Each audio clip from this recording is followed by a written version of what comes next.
한 이야기를 하시는데, 제가 만약에 오늘 이 예배 시간에 제가 늦었어요. 늦는 바람에 여러분이 굉장히 마음이 불편했습니다.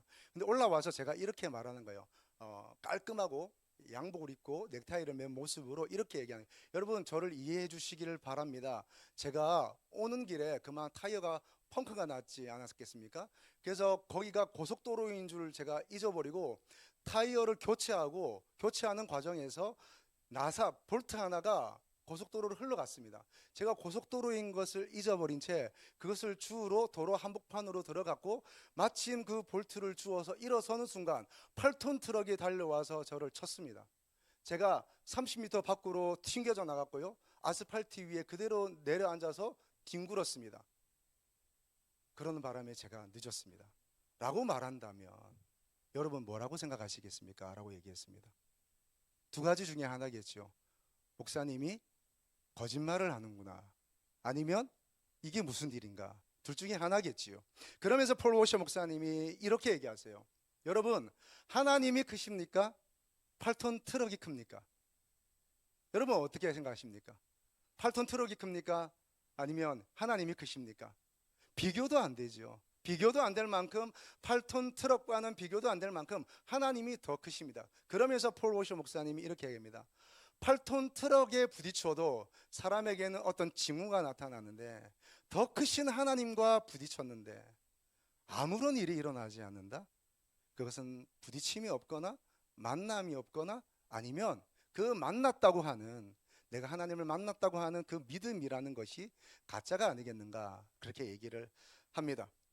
여러분, 지난주에 비 피해가 심했는데 참 마음 아픈 일이 많았습니다. 산사태도 일어났고, 여러분 이제 그 발표하는 것을 보니까 이번 폭우로 사망이 18명, 그 다음에 실종이 9명, 그리고 1만 4천여 명이 대피를 했어야 했다고 합니다. 자, 일기예보를 보니까 이렇더라고요. 북쪽에 있는 저기압, 남쪽에 있는 고기압이 함께 만나게 되었습니다. 만나니까 여러분, 저기압과 고기압이 만나게 되면 어떤 일이 일어납니다. 거기다가 여러분, 지금 이제 여름철이잖아요. 해수면의 수온이 높아졌습니다.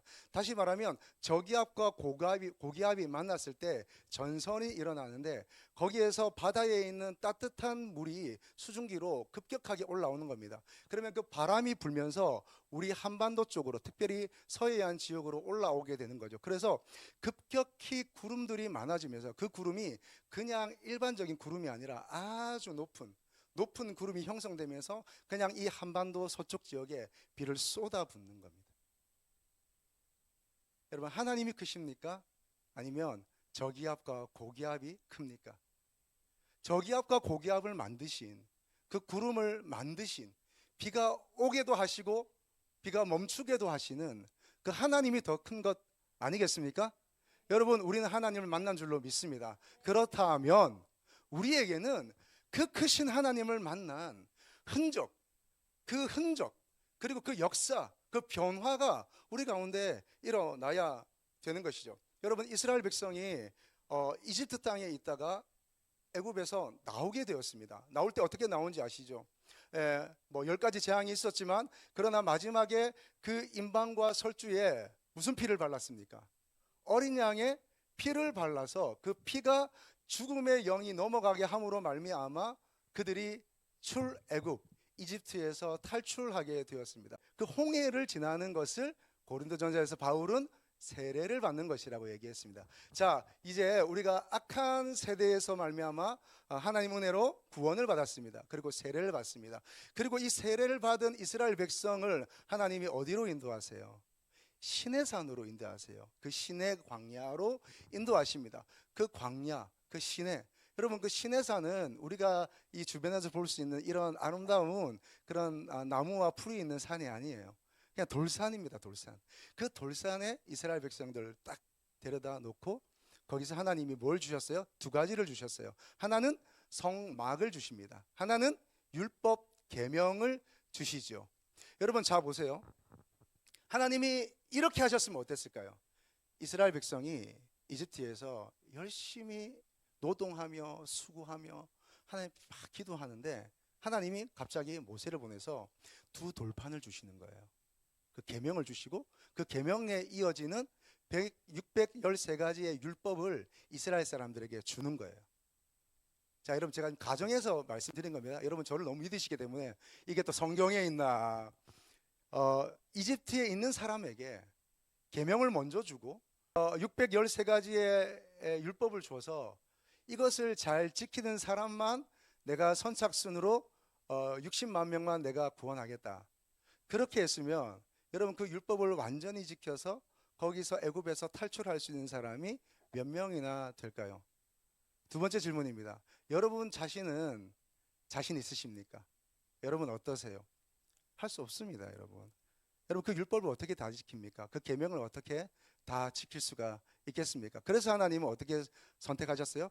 그 어린 양의 피가 발라져 있는 그 가정은 내가 뛰어넘어 가리라 해서 유월절이잖아요. 그래서 구원받은 백성들을 시나이 반도 시내 광야에 딱 데려다 놓고 그들에게 그때 주지 않았던 뭘 줍니까? 계명을 주는 거예요. 성막을 주는 겁니다. 그래서 어떻게 해요? 자, 이제 너희가 이제 구원받은 나의 백성, 나의 자녀들이니 이제 구원받았다고 해서 동일하게 이집트에서 있었던 그대로 살지 말고 너희 육체가 원하는 육신의 모양대로 살지 말고 그리고 너희 안에 있는 그 죄가 너희를 주장하는 그 죄성 그대로 살지 말고 이제는 너희는 구원받았으니 나의 자녀가 되었으니 나의 백성에게 합당한 삶을 살아라고 이제 말씀을 주시는 거예요. 계명을 주시는 거예요. 여러분 구원했으면 이제 구원한 채로 그대로 가나안 땅에 들어가서 잘 살 수 있지 않겠습니까? 그런데 보세요. 하나님은 그 구원받은 백성들에게 시내산에서 계명을 주시는 거예요. 왜? 이집트에서 나온 것이 구원의 끝이 아니기 때문입니다. 구원은 과정이고요. 구원은 하나님과 동행하는 겁니다. 가나안 땅에 들어가기 전까지 하나님과 함께 동행하는 그 동행의 시간들이 있거든요. 그 시간들을 살게 하기 위해서 하나님이 그냥 막 살지 말고 네 마음대로 살지 말고 네 안에 있는 죄가 유혹하는 대로 살지 말고 내가 원하는 대로 좀 살지 않겠니? 하고 주신 것이 계명이요 율법이요 말씀입니다. 그래서 여러분 바울은 이렇게 얘기해요. 너희가 구원을 받았느냐? 구원에 합당한 삶을 살아라. 내가 부르심을 받았느냐? 복음을 들었느냐? 그 복음과 부르심에 합당하게 생활하라라고 에베소에 말씀하고 계세요. 여러분 우리 어떻게 살아야 될까요? 여러분 축복합니다. 부르심에 구원에 하나님의 은혜에 합당한 삶을 살 수 있기를 축복합니다. 여러분 오늘 말씀을 보니까 본문에 이런 말씀이 있어요. 자, 여호와의 말씀이니라 보라 때가 이르니 내가 다윗에게 한 의로운 가지를 일으킬 것이라. 이 의로운 가지가 바로 예수 그리스도입니다. 자, 그가 지혜롭게 다스리며 세상에서 정의와 공의를 행할 것이며 그의 날에 유다는 구원을 받겠고, 그래서 우리가 영적 유다로서 구원을 받은 거잖아요. 자, 받겠고 이스라엘은 평안히 살 것이며 그의 이름을 여호와 우리의 공이라 할 것이라. 자, 여러분 우리가 여호와의 이름 8번째 시간이 되었습니다. 여러분 기억하십니까? 앞에 있었던 이름들.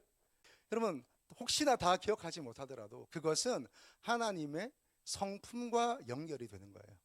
하나님의 이름은 그저 하나님의 이름으로 끝나지 않고 하나님의 존재, 하나님의 성품으로 연결이 되는 것입니다. 하나님은 치유하시는 하나님이시고 하나님 우리의 목자가 되시고 그리고 오늘 여호와 우리의 공의라고 했습니다. 여러분 공의라는 말은 제가 조금 여기서만 조금 어렵게 말씀을 드릴게요. 치트케누라는 말입니다. 치트케누. 그래서 오늘 설교 제목이 여호와 치트케누입니다. 치트케누. 발음이 좀 어렵지만 한번 따라하겠습니다. 여호와 치트케누. 예, 치트케누 공의라는 뜻입니다. 공의. 여러분 우리가 정의라는 말이 성경을 읽다 보면 나오고요. 공의라는 말이 성경을 읽다 보면 나오게 됩니다. 여러분 정의라는 말이 히브리어로 미슈파트입니다. 공의라는 말이 히브리어로 체다카입니다. 체다카. 이 체다카에서 오늘 치트케누 누라고 할 땐 우리의 이런 뜻이거든요. 그래서 우리의 공의이십니다 라는 뜻으로 여호와 치트케누, 여호와 우리의 체다카입니다. 자, 여러분 다시 조금 쉽게 설명을 드릴게요.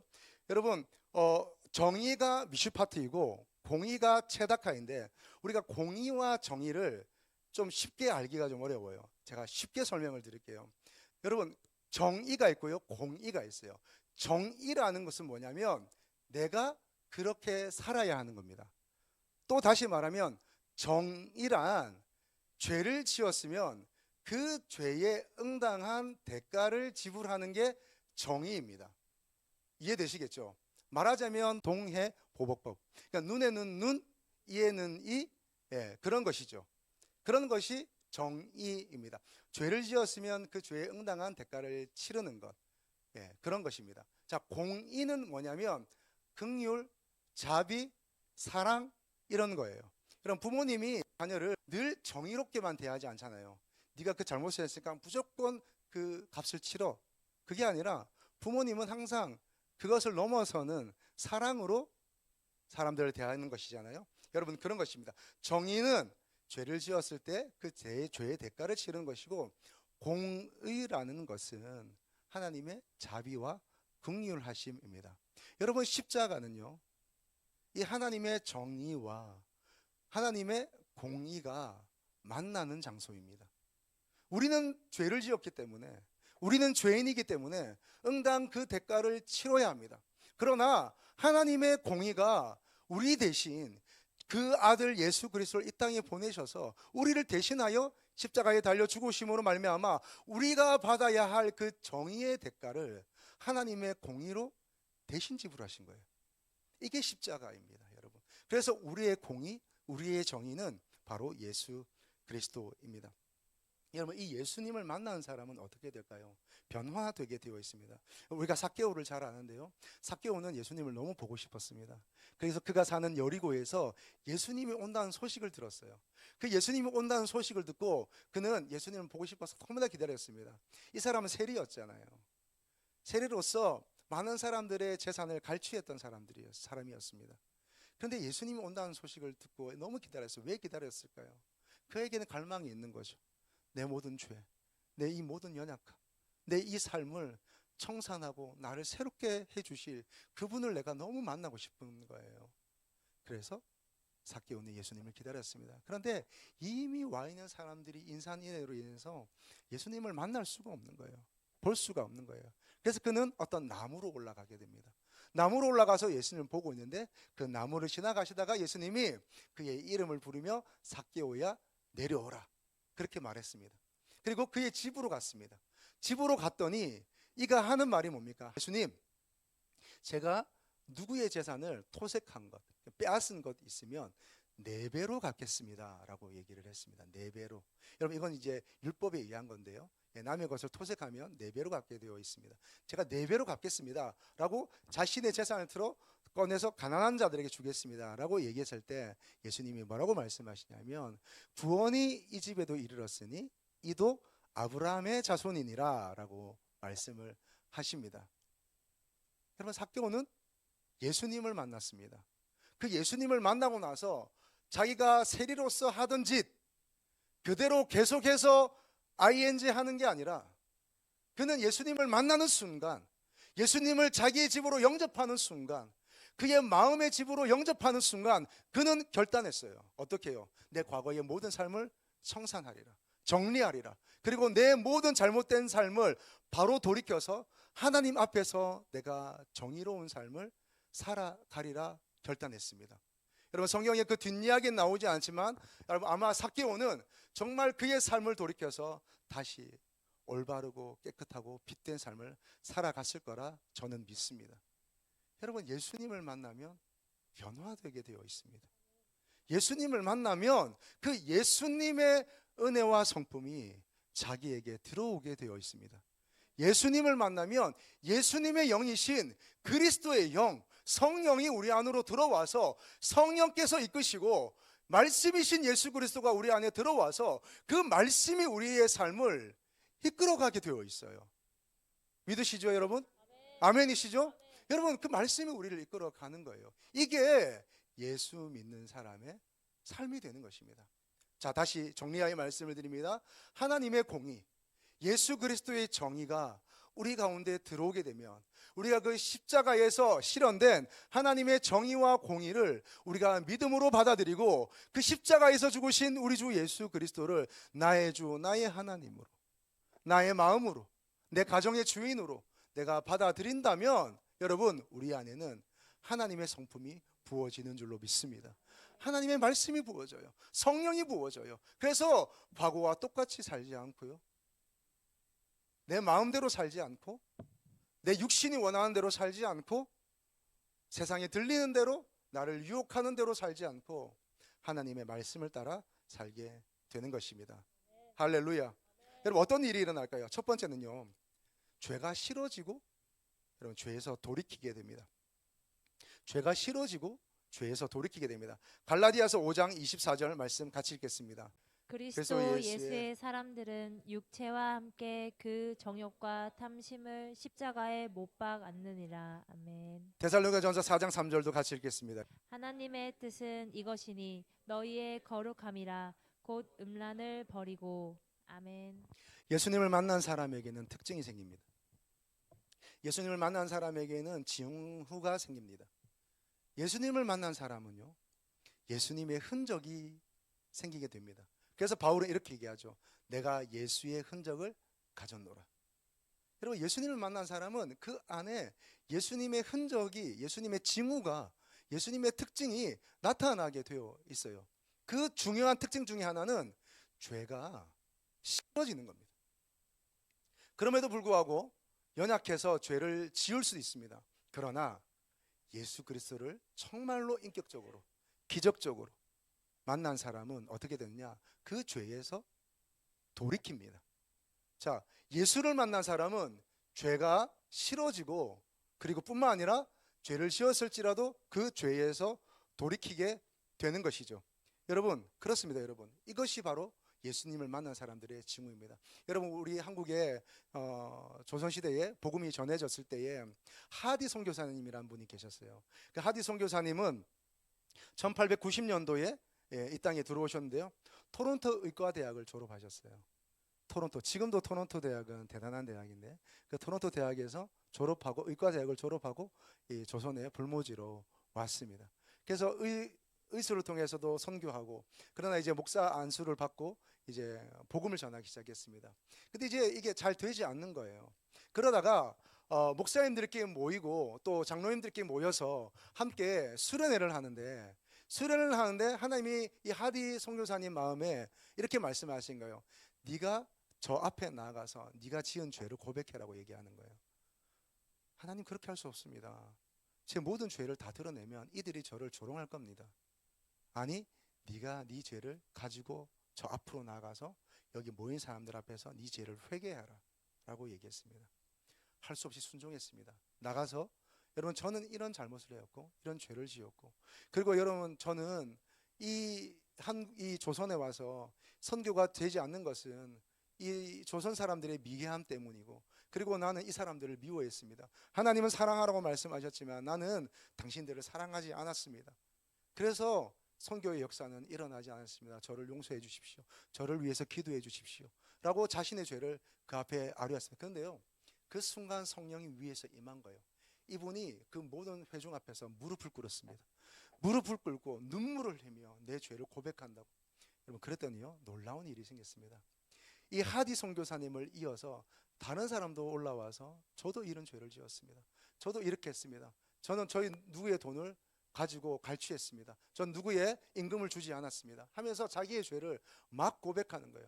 그러면서 거기에 수련회장이 정말 여러분, 성령의 도가니가 되었습니다. 그게 원산에서 있었던, 흔히 우리가 들은 원산 부흥입니다. 그 다음에 여러분, 평양에서 장대현 교회에서 길선주라는 목사님이 이 성도들을 데리고 세미나를 하는데, 여기에서 주강사로 누구를 모셔왔냐면 하디 선교사님을 모셔온 거예요. 하디 선교사님이 동일하게 고백했습니다. 저는 이런 죄인입니다. 저는 이런 죄를 고백합니다. 그 다음 바통을 이어서 길선주 목사님이 올라와서 고백한 거예요. 실은 내 친구가 자기가 몸이 병들어서 죽어갈 때에 저에게 100환을 주면서 내가 만약 죽게 되면 우리 가족을 좀 돌보아 달라고 그렇게 100환을 맡긴 거예요. 그런데 이 길선주 목사님이 이 백환을 이마에 포켓한 겁니다. 그 죄를 고백한 겁니다. 쌀 장사가 쌀을 속여서 팔았던 것도 고백하고, 또 첩을 두었던 것들 고백하고, 그렇게 하면서 죄를 회개하는데 너무 많은 사람이 줄을 서는 거예요. 너무 많은 사람이. 그래서 송 여사님이 이렇게 얘기했습니다. 지금 너무 많은 사람이 줄 서서 이렇게 하니까 그러지 말고 한 사람 한 사람 올라와서 하지 말고 우리가 꼭 들어야 되는 것은 아닙니다. 그러니 하나님이 들으시면 되니, 그리고 하나님이 용서하시면 되니, 우리가 여러분이 앉아있는 그 자리에서 하나님께 고백하십시오. 하나님께 기도하십시오. 하나님이 들으시고 하나님이 용서하실 겁니다. 그리고 자, 이제 여러분이 앞에 나왔다 생각하시고 여러분의 죄를 고백하십시오 라고 그렇게 했더니 여기저기서 울음이 터지기 시작하는 거예요. 여기저기서 고백하기 시작하는 거예요. 땅을 치면서 고백하고 가슴 치면서 고백하고, 그러면서 여기에 말할 수 없는 통성으로 기도하는 일이 생긴 겁니다. 여러분, 그때부터 시작한 게 통성 기도입니다. 합심 기도라는 거예요. 많은 사람들이 함께 소리질러 자기의 죄를, 어떤 사람은 견딜 수 없어서 문 밖으로 뛰어났습니다. 나가서 그 밖에 나가서 물을 뒤집어 쓰고 눈물을 흘리며 회개하고 돌아왔습니다. 여러분, 그때부터요, 그 평양 시내에 여러분 주일마다 문을 열지 않았습니다. 가게마다 문을 열지 않았습니다. 주일에는 장이 서지 않았습니다. 그래서 뿐만 아니라 자기의 삶으로 돌아가서 하나님께서 기뻐하지 않는 삶을 다 정리하기 시작했습니다. 여러분, 예수님을 만나면 일어나는 일이 있습니다. 그게 뭐냐면 죄가 싫어지는 거예요. 죄에서 돌이키게 되는 것입니다. 두 번째, 예수 그리스도를 만난 사람에게 일어나는 일이 뭐냐면 하나님의 말씀 앞에 정렬하게 됩니다. 하나님의 말씀 앞에 정렬하게. 여러분, 예수 그리스도를 만난 사람, 하나님의 그 공의와 사랑으로 내가 죄 용서를 받은 사람에게 나타나는 특징은 죄가 싫어지고요, 두 번째는 그 죄를 돌이키고 하나님 앞에 살기 위해서 어떻게 자기의 삶을 드리는가, 하나님의 말씀 앞에 정렬하기 시작합니다. 마태복음 4장 4절입니다. 예수께서 대답하여 이르시되 기록되었으되 사람이 떡으로만 살 것이 아니요 하나님의 입으로부터 나오는 모든 말씀으로 살 것이라 하였느니라 하시니. 아멘. 네, 시편 119편 9절 말씀도 같이 읽겠습니다. 청년이 무엇으로 그의 행실을 깨끗하게 하리이까 주의 말씀만 지킬 따름이니이다. 아멘. 여러분, 사람이 뭘로 사는 것 같습니까? 사람이 돈으로 사는 것 같습니까? 자본주의니까 그렇지요. 여러분, 사람이 사랑으로 사는 것 같습니까? 그렇죠. 사람이 감정이 있으니까요. 사람이 이 지혜로, 지식으로 이 세상을 운영해 가는 것 같습니까? 필요합니다. 그러나 절대적인 것은 아닙니다. 여러분, 특별히 예수 그리스도를 만나고 하나님을 믿고 성령의 인도하심을 받는 사람에게는 아주 중요한 자기의 삶을 이끌어가는 능력이 있습니다. 그것이 하나님의 말씀입니다. 예수님을 믿는 사람은 어떻게 살아가는가? 그 말씀 앞에 자기의 삶을 정렬시켜요.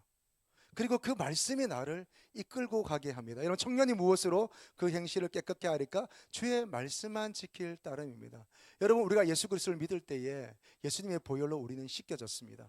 그리고 씻겨진 것으로 끝나지 않고 깨끗한 옷으로 갈아입은 우리가 더 다시 그 때묻지 않기 위해서 우리가 붙들고 살아가는 것이 있는데, 그게 바로 하나님의 말씀이에요.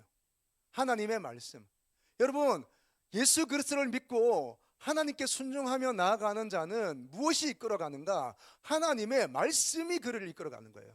하나님의 말씀이, 내 생각이, 내 감정이, 내 어떤 의지가 나를 이끌어가는 게 아니라 하나님의 말씀이 나를 이끌어가게 됩니다. 성령이 말씀을 통하여 나를 이끌어가는 거예요. 여러분, 내가 정말 예수님을 믿는가? 내가 정말 하나님을 나의 주 나의 하나님으로 고백하는가? 여러분, 뭘 보면 알 수 있을까요? 내가 내 삶을 하나님의 말씀에 맞추는가? 아니면 내 감정, 내 욕구, 내 육신이 원하는 것에 내 모든 삶을 갖다 맞추는가 하는 겁니다. 여러분, 제가 질문 드리겠습니다. 마음으로 대답하십시오. 여러분을 이끌어가는 에너지는 무엇입니까? 여러분, 한 주간 삶을 살아오셨을 텐데 여러분을 그렇게 움직여갔던 그 동력은 무엇입니까? 여러분, 그 한 주간 삶 속에서 여러분을 이렇게도 가게 하고 저렇게도 가게 하고 이 말을 하게 하고 저 말을 하게 했던 그 근원적인 이유는 무엇입니까? 여러분, 다른 건 아닙니다. 그것이 나를 이끌어가는 거예요. 그것이 나의 주인입니다. 그것이 나의 생명입니다.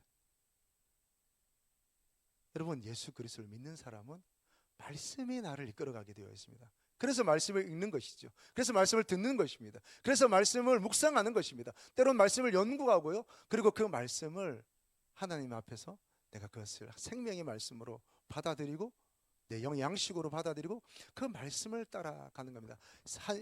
새끼 밥이 나를 살아가게 하는 게 아니라 하나님의 말씀이 나를 살아가게 하는 것이죠. 여러분, 축복합니다. 말씀이 여러분을 움직여가기를 축복합니다. 하나님의 말씀, 생명의 말씀이 여러분을 움직여가기를 축복합니다. 주님 말씀하시면 내가 나아가리다. 주님 뜻이 아니면 내가 멈춰서리다. 우리 찬양은 그렇게 하잖아요. 여러분, 제가 좀 불편한 말씀 드리겠습니다. 그렇게 삶은 살고 계십니까? 주님 말씀하시면 내가 나아가리. 말씀하실 때 나아가셨어요?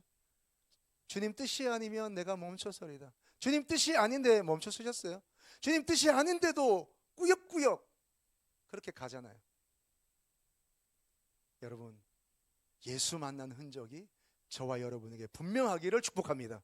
그것은 다름 아니라 말씀을 따라가는 거예요. 말씀, 하나님의 말씀이 나를 주장해 가는 삶이 있다면 우리는 예수 그리스도의 사람인 줄로 믿습니다. 그래서 여러분, 말씀을 읽으십시오. 말씀을 한 번도 읽지 않는데, 한 주가 지나가도록 성경책 한 번을 펼치지 않는데, 앱을 다운받았는데 한 주간 동안 한 번도 그걸 열지 않아요. 어떻게 그 말씀이 나를 주장한다고 말할 수 있어요? 그 말씀을 듣지 않아요. 읽지 않아요.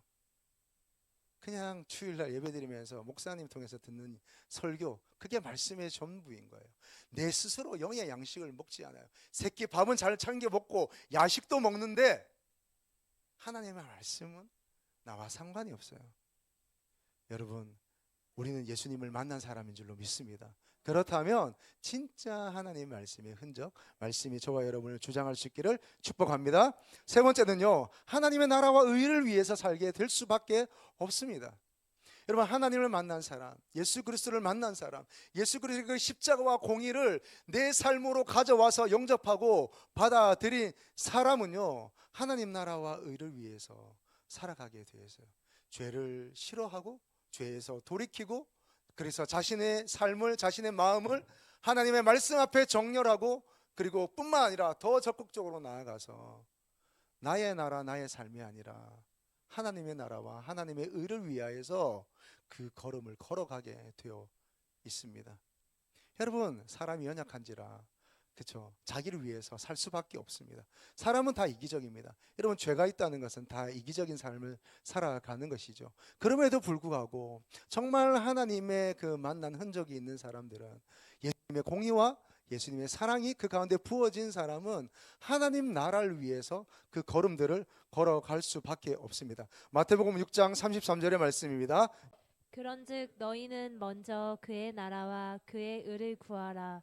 그리하면 이 모든 것을 너희에게 더하시리라. 사도행전 20장 24절입니다. 내가 달려갈 길과 주 예수께 받은 사명 곧 하나님의 은혜 복음을 증언하는 일을 마치려 하매는 나의 생명조차 조금도 귀한 것으로 여기지 아니하노라. 아멘. 여러분, 많은 사람들이 비전이라는 것을 얘기합니다. 특별히 교회를 다니다 보면 비전이라는 말을 더 많이 듣는 것 같아요.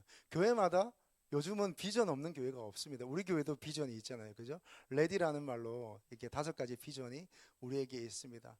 그러나 여러분, 교회마다 어떤 추구하는 것이 있어서 이런 비전 저런 비전을 얘기하겠고, 사람마다 저는 이런 비전이 있습니다 라고 얘기하겠지만, 그러나 그 모든 그 개인의 비전, 어떤 지교회의 비전을 훨씬 더 상회하는, 훨씬 더 웃도는, 결국 그 교회 지교회들의 비전이 합쳐져서, 결국 그 개인의 어떤 비전이라는 것이 합쳐지고, 우리 성도의 수고라는 것이 결국 그 합쳐져서 결국 방향으로 나아가는 것이 있는데, 그게 뭐냐면 하나님의 나라입니다. 하나님의 나라. 여러분, 오늘 우리 교회는 그런 비전을 왜 선포합니까? 하나님의 나라를 이루기 위함입니다. 여러분, 개인이 이런 비전 저런 비전을 얘기합니다. 그것은 왜입니까? 하나님의 나라를 이루기 위함이다. 여러분, 저는 찬양 사역이 비전입니다. 저는 뭐 설교 사역이 비전입니다. 저는 뭐 긍휼 사역이 비전입니다. 아니요, 그건 비전 아니에요. 그것은 하나님 나라의 비전을 이루기 위한 어떤 하나의 모양인 것이요, 은사입니다. 방향입니다. 방법인 것이죠. 그것은 꿈이 아니에요. 그건 비전이 아니에요. 여러분, 우리 믿는 사람에게 모두에게 주어지는 예수 그리스도를 영접하는 순간, 성령을 받는 순간, 하나님 나라를 꿈꾸며 달려가기 시작하는 순간 그 사람에게 더도 없이 둘도 없이 부어지는 게 있는데, 그것은 하나님의 나라입니다. 하나님의 나라. 사업을 해도 하나님의 나라이고요, 밥을 먹어도 하나님의 나라이고요, 아이들을 가르쳐도 하나님의 나라입니다. 자녀를 키워도 하나님의 나라입니다. 생계를 이어가도 하나님의 나라이고, 오늘 누구를 만나도 전도를 해도 찬양을 해도 다 하나님의 나라입니다. 여러분, 하나님 나라가 저와 여러분에 부어진 줄로 믿습니다. 여러분, 하나님의 나라예요. 하나님의 나라. 우리가 달려가야 할 방향은 하나님의 나라인 거죠. 오늘 우리가 누구를 만나서 이런저런 일을 하고 대화를 하고 친구를 만나고, 여러분, 우리 다음 세대들이 공부를 하는 이유도 결국 하나님의 나라이죠. 하나님의 나라. 하나님 나라를 꿈꾸고 하나님 나라를 이루며 우리 눈에 보이지 않는 그 하나님의 나라가 이 땅 가운데 실현되게 하는 것, 그게 우리의 비전입니다. 그러면 하나님 나라는 무엇입니까? 늘 말씀드리고 알고 있는 것처럼 하나님께서 다스리시는 거죠. 하나님께서 예수 그리스도를 통해서 또 그 안에서 그리고 성령으로 말미암아 이 땅 가운데 다스리는 거예요. 하나님 나라와 의를 구하는 건 뭡니까? 하나님의 나라를 위해서 기도하는 것은 대한민국을 위해서 기도하는 것입니까? 옛날에 그렇게, 여러분, 우리 나라와 민족을 위해서 기도합시다 그렇게 할 때 이렇게 인용하는 구절이 방금 우리가 읽은 마태복음 6장 33절, 너희는 먼저 그의 나라를 위해서 기도하라고 했습니다. 그래서 대한민국을 위해서 기도합시다. 옛날에 그랬어요. 제가 어릴 때 막 그랬어요. 여러분, 그거 아닙니다. 하나님의 나라는 하나님의 다스림이 하나님 저에게 이루어지기를 원합니다. 우리 가정에 하나님의 다스림이 일어나기를 원합니다. 하나님, 내가 섬기는 일터에, 사업장에, 우리 직장에 하나님의 나라가 일어나길 원합니다. 하나님, 우리의 관계 속에, 내가 친구를 만날 때에, 누구를 만날 때에 하나님, 우리의 언어와 대화 속에 하나님의 그 통치가 일어나기를 원합니다 라고 기도하며 나아가는 거예요. 여러분, 너희는 먼저 그의 나라와 그의 의를 구하라 하신 말씀은 뭡니까? 여러분, 우리의 가정을 위해서 기도해야 될 게 어떻게 한두 개겠습니까? 아이들을 위하여 기도해야 될 기도 제목이 어떻게 한두 개 하십니까? 그죠? 우리의 직장을 위해서, 또는 우리의 사업을 위해서, 그죠? 우리의 가정을 위해서, 내 자신을 위해서, 내 병든 육체를 위해서 기도해야 될 것들이 어디 한두 가지냐 말이죠.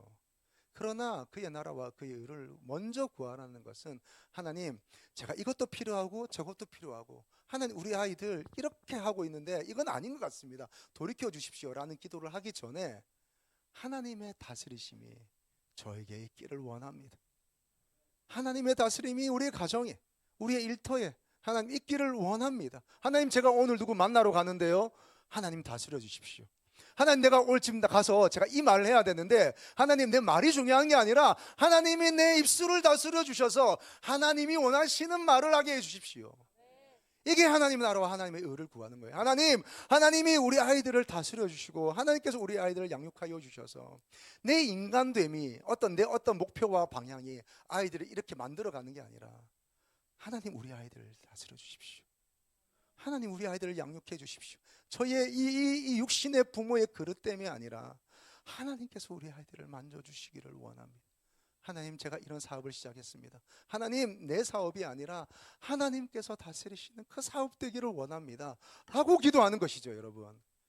여러분, 이것이 예수 믿는 사람의 아주 중요한 모습입니다.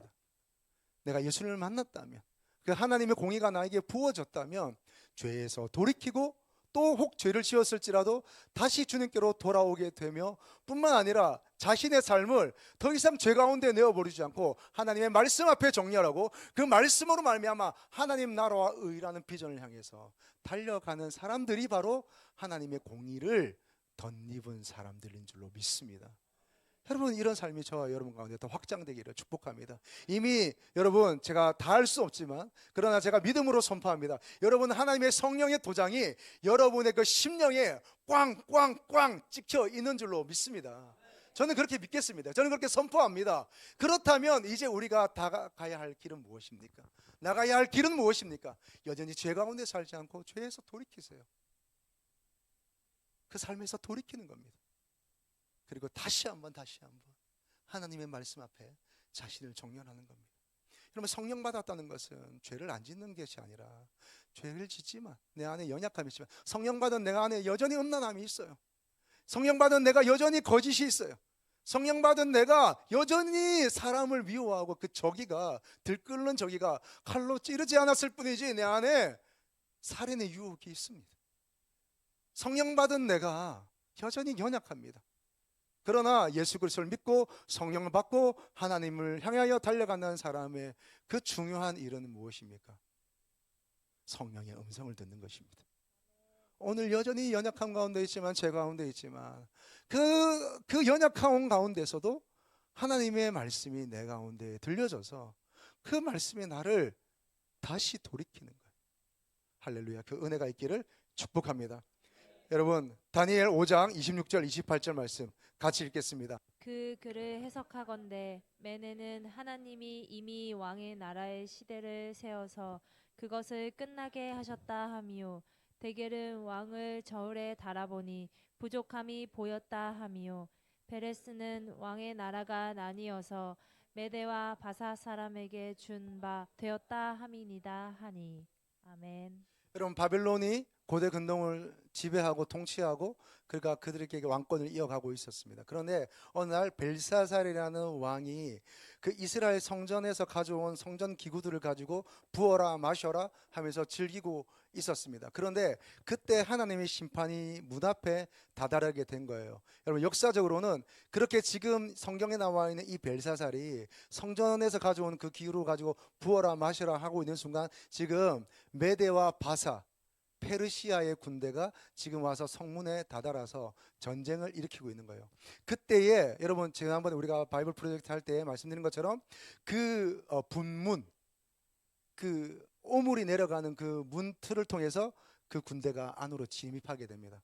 진입해서 여기 바벨론의 나라를 무너뜨리고 페르시아의 군대가 다시 온 세상을 제패하게 되는 겁니다. 지금 이 상황 속에 있습니다. 그런데 이 벨사살 왕이 성전 기구의 잔을 가지고 부어라 마셔라 하고 있는 동안 이상하게 놀랍게 벽에 한 손가락이 나타난 거예요. 그 손가락이 나타나서 글을 쓰기 시작합니다. 메네 데겔 우라르신 쓰기 시작합니다. 아무리 알 수가 없어요. 물론 히브리어로 썼는지 어떻게 했는지 알 수가 없는 거예요. 그래서 다니엘을 불러오게 됩니다. 다니엘을 불러왔더니 다니엘이 그 글을 해석해 주는 거죠. 그렇게 말해줍니다. 메네라는 것은 계산이 끝났다는 거예요.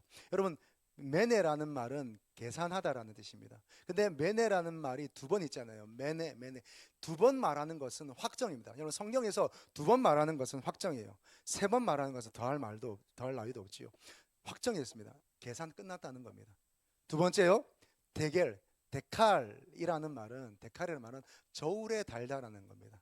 그러니까 이 바벨론이라는 나라가, 이 벨사살 왕이 하나님의 저울에 달았는데 계산 끝났다는 거예요. 자, 계산 끝나서 어떻게 했을까요? 우바르신, 페레스라는 말인데, 이 페레스는 나누다라는 뜻이에요. 그래서 나누어서 네 나라가 다른 나라에게 주어지게 되었다라는 뜻입니다. 그러면서 다니엘이 이렇게 얘기해요. 하나님이 27절 왕을 저울에 달아보니 부족함이 보였다 하며. 여러분, 시편에서 시편 저자는 이렇게 말합니다. 하나님은 그 행위를 달아보신다고 말씀하고 있어요. 여러분, 우리가 예수님 믿고 구원받았다고, 내가 세례받았다고, 내가 하나님의 자녀가 되었다고 그렇게 자신만만할 일만은 아닙니다. 여러분, 구원은 믿음으로 얻는 것입니다. 아멘이시죠? 구원은 믿음으로 얻습니다. 구원은 내가 얻는 게 아닙니다. 내가 정치하는 게 아닙니다. 내가 노동해서 삭스로 받는 게 아닙니다. 하나님의 은혜이고 그것을 믿음의 손을 통해서 내가 그냥 공짜로 받은 것입니다. 그러나 진짜 믿음이 있는 사람, 진짜 예수 그리스도를 만난 사람, 진짜 하나님을 나의 주 나의 하나님을 고백하고 성령의 이끌림을 받는 사람에게는 이러한 삶들이 나타나게 되어 있습니다. 여러분, 이 삶이 저와 여러분의 있기를 축복합니다. 어제 저희가 더비 그룹에서 이제 청소년 컨퍼런스가 있었잖아요. 예, 거기에서 우리 청소년 아이들이 한 조에 속하게 되었습니다. 그 조에 속한 그 조장을 만나게 되었는데, 그 조장이 누구냐면, 제가 지지난주에 말씀드렸던 여호와 라파 하는 하나님에 대해서 얘기했을 때에 그 우울증이 심하게 들어져 있었는데, 목사님 말씀에 순종해서 매일 성전에 와서 보혈기도, 말씀기도, 시편기도 선포해서 회복되었다고 했던 그 자매. 그런데 그 어머니가 더 심했기 때문에 그 어머니도 와서 매일 성전에 와서 그 기도를 선포할 때에 회복되었다고 했던 그 자매. 그 자매가 우리 두 아이의 조장 선생님으로 온 거예요. 여러분, 예수 그리스도를 만난 사람, 하나님을 만난 사람, 그 사람은 하나님의 은혜를 덧입게 된 줄 믿습니다. 그 은혜를 덧입는 데서 끝나는 게 아니에요. 출애굽하는 데서 끝나는 게 아니에요. 세례를 받는 데서 끝나는 게 아닙니다. 하나님의 자녀 된다는 것에서 끝나는 게 아닙니다. 그 사람들에게는 나타나는 새로운 삶이 있습니다. 새로운 삶이. 죄에서 돌이키게 되고요, 하나님 말씀 앞에 자신을 정렬하게 되고, 그리고 하나님 나라 비전을 향해서 달려가는 사람들입니다. 그 자매는 자기가 키워야 하는 4살짜리 아들이 있어요. 그 아이를 맡겨놓고 청소년들을 회복시키고 살리고자 그 수련의 현장에 달려온 것입니다.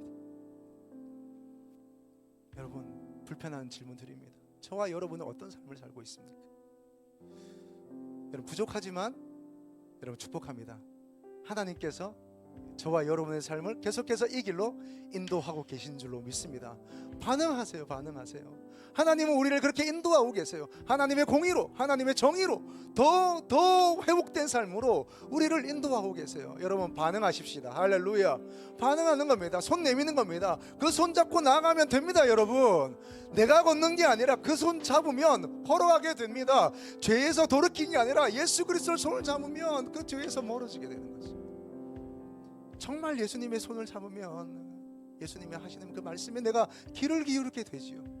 예수님의 손을 잡으면 그 예수님 가시는 그 길을 따라가게 됩니다. 그게 비전인 거죠.